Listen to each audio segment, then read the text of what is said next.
ایک صاحب کا سوال ہے کہ وضو کا مسنون طریقہ کیا ہے؟ یاد رہے قرآن و سنت کی تصریحات کے مطابق وضو کا مسنون طریقہ یہ ہے کہ سب سے پہلے وضو سے پہلے آدمی کو نیت کرنی چاہیے، جیسا کہ صحیح بخاری میں حدیث موجود ہے۔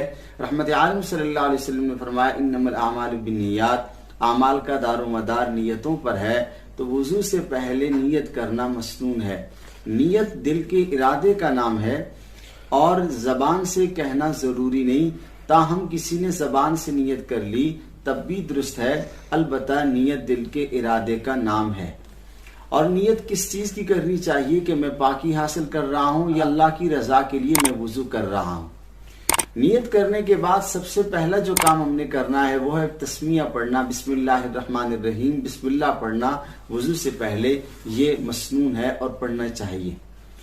بسم اللہ پڑھنے کے بعد اپنے دونوں ہاتھوں کو گٹوں سمیت کلائیوں سمیت دھونا چاہیے اور 3 مرتبہ دھونا، یہ مسنون ہے۔ پھر اس کے بعد کلی کرنی چاہیے، پھر اس کے بعد وضو کرنے والا آدمی کلی کرے، اور کلی کا طریقہ یہی ہے، پھر اس کے بعد وضو کرنے والا آدمی کلی کرے اور مسواک کرے۔ انشاءاللہ مسواک کے مسائل ہم آپ کے سامنے تفصیل کے ساتھ بیان کریں گے۔ اگر مسواک موجود نہ ہو تو پھر انگلی سے یا کسی کپڑے سے اپنے دانتوں کو صاف کر سکتا ہے۔ پھر اس کے بعد ناک میں پانی ڈالے، دائیں ہاتھ سے ناک کو دھوئے اور بائیں ہاتھ سے ناک کو صاف کرے، اور خصوصاً جب آپ مسجد میں وضو کر رہے ہوں، پاس بیٹھے ہوئے وضو کرنے والوں کی طبیعت کا بھی خاص طور پر خیال رکھا جائے تاکہ آپ کے ناک جھاڑنے کی وجہ سے کسی کو تکلیف نہ ہو، کسی کی طبیعت خراب نہ ہو۔ ناک میں 3 مرتبہ پانی ڈالنے کے بعد پھر آدمی اپنے چہرے کو 3 مرتبہ دھوئے۔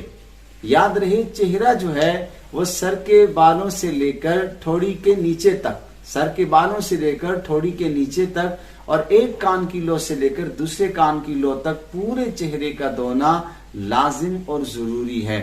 اگر کسی کے چہرے میں بال برابر جگہ خشک رہ گئی تو اس کا وضو نہیں ہوگا۔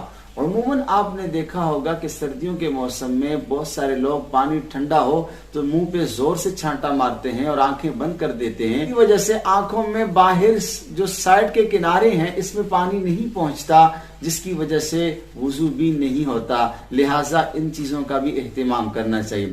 جن لوگوں کے چہرے پہ داڑھی ہو، اگر داڑھی اتنی گھنی ہے کہ کھال نظر نہیں آتی تو پھر اس آدمی پر ان داڑھی کے بالوں کو دھونا لازم نہیں ہے۔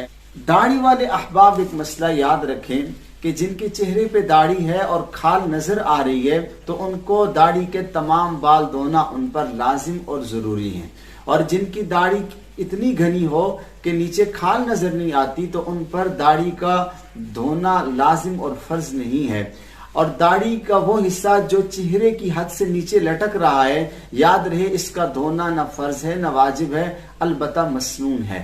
اور داڑھی کا خلال کرنے کا طریقہ یہ ہے کہ دائیں ہاتھ سے پانی لیا اور اس کو داڑھی کے نیچے یعنی ٹھوڑی کے نیچے اس کو داخل کر دیا، ڈال دیا، اور پھر یہاں سے داڑھی کا خلال اوپر کی جانب سے ہاتھوں کو داڑھی کے اندر نکال لیں۔ اس کے بعد دونوں بازوؤں کو دھونا یہ فرض ہے۔ یاد رہے بازو انگلی سے شروع ہوتے ہیں اور کوہنیوں سمیت یہ بازو ہے، اور انگلیوں کی طرف سے بازو کو دھونا شروع کرے، اور پہلے ایک بازو کو دھوئے اچھے طریقے سے 3 مرتبہ اور پھر دوسرے بازو کو دھوئے۔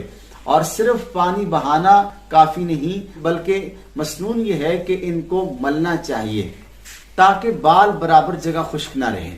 دونوں بازو کو دھونے کے بعد انگلیوں کا خلال کرنا چاہیے، اور خلال کا آسان طریقہ یہ ہے دونوں ہاتھوں کی انگلیوں کو ایک دوسرے میں داخل کر دیں۔ یہاں یہ بات یاد رکھیں، اگر کسی نے انگوٹھی یا گھڑی کوئی چیز بھی پہنی ہوئی ہے تو اسے چاہیے کہ اس کو ہلائے۔ اگر ایک آدمی نے انگوٹھی پہنی ہے یا گھڑی پہنی ہوئی ہے اور اس کو حرکت نہیں دی اور پانی نہیں پہنچا تو یقیناً اس کا وضو نہیں ہوگا، لہٰذا ان کو ہلانا چاہیے تاکہ اس کی نیچے جو جگہ ہے وہ اچھی طرح سے دھل جائے۔ اس کے بعد سر کا مسح کرے گا، دونوں ہاتھوں کو نئے پانی سے تر کر کے، اور سر کے اگلے حصے سے مسح کا آغاز کرے گا، اور سر کے اگلے حصے سے مسح کو شروع کرے گا اور آخر تک لے جانا، پھر اس کو واپس لائے گا اور شہادت کی انگلیوں کو کانوں میں داخل کرے گا اور انگوٹھے سے کان کی پشت کا مسح کرے، پھر انگلیوں کی پشت کی طرف سے گردن کا مسح کرے۔